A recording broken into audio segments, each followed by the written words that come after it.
Paris langsung masuk aja. Luar biasa. Oke, 1,1 juta viewers di sini tetap tenang. Saya salut kepada KKJ bisa keluar dari ranahnya dan menang. Ya. Tapi dengan catatan kata saya tadi, harus belajar dengan bidang yang spesifik.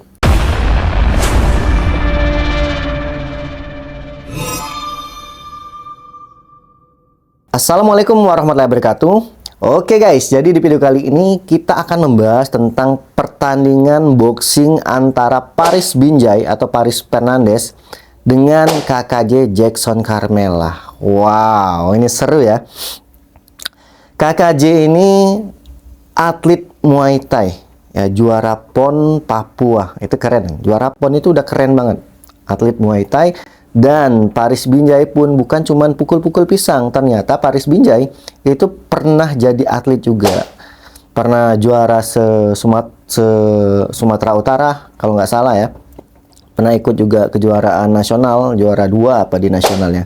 Berarti dia adalah atlet, bukan sekedar cuman pukul-pukul pisang, guys.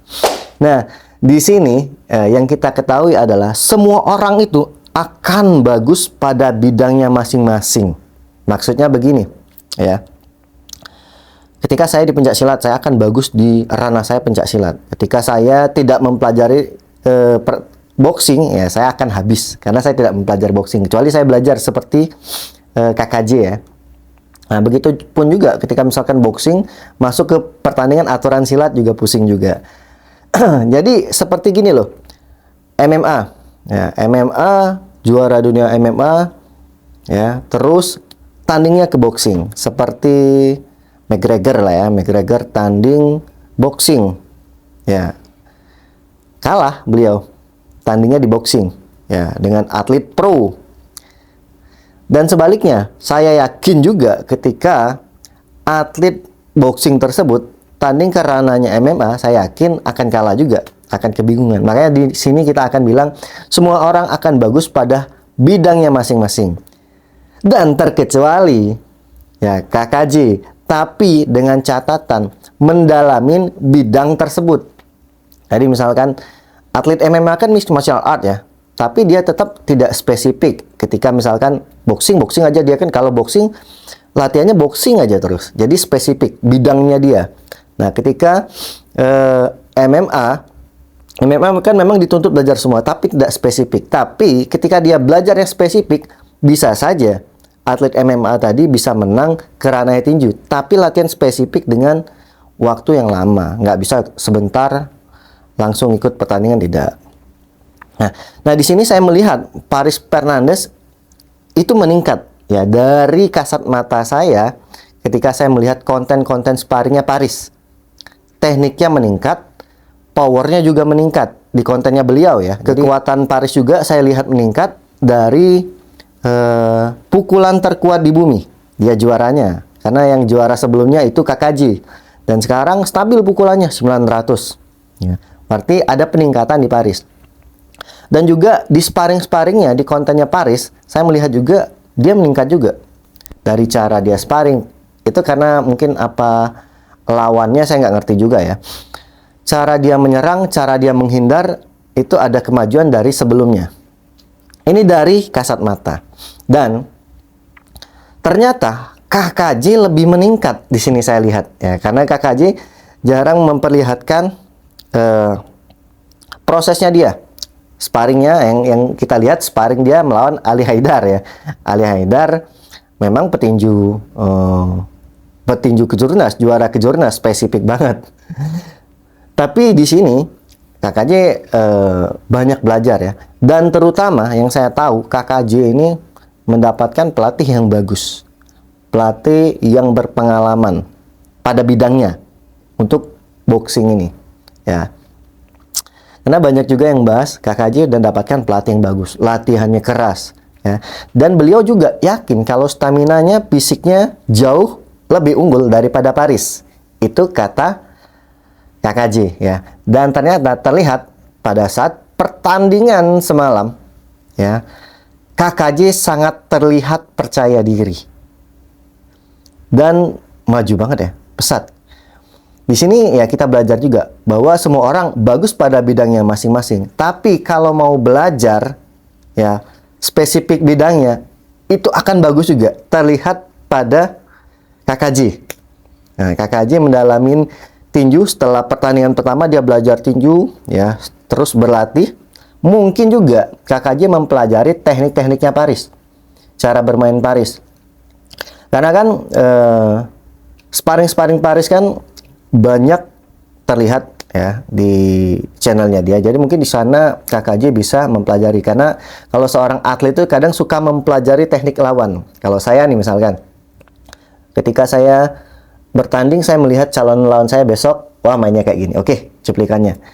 Ternyata mainnya kayak gini. Ini dianalisis. Ya, dia pelajari cara bermainnya dan cara antisipasinya. Mungkin ya seperti itu. Dari cara menghindar KKJ pun ini lebih lincah, lebih luas daripada pertandingan sebelumnya. Nah, mungkin pada saat pertandingan pertama KKJ sama Paris Binjai, dia masih belum spesifik mendalamin boxing. Jadi Muay Thai ya dilatih tinju tapi tidak spesifik. Nah, di pertandingan kedua ini saya yakin KKJ berlatih spesifik boxingnya. Latihan boxing terus untuk mempersiapkan diri melawan Paris ya, rematch-nya. Ternyata benar. Ya, beberapa serangan di ronde pertama KKJ menjatuhkan Paris. Ya, menjatuhkan. Ini kita lihat cuplikan video Paris ya, dipukul, jatuh sampai dipukul keluar ring, lur. Oke, kita lihat ya. Wah.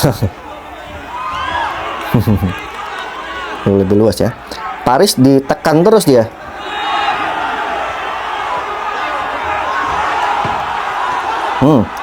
Aduh, sampai keluar ring. Jadi KKJ merasa stamina dia jauh lebih unggul. Jadi dia mengepres terus, menekan lawan. Tampak di sini saya melihat ekspresinya Paris seperti kebingungan. Dan sorak-sorak supporter pun rame banget di sana ya.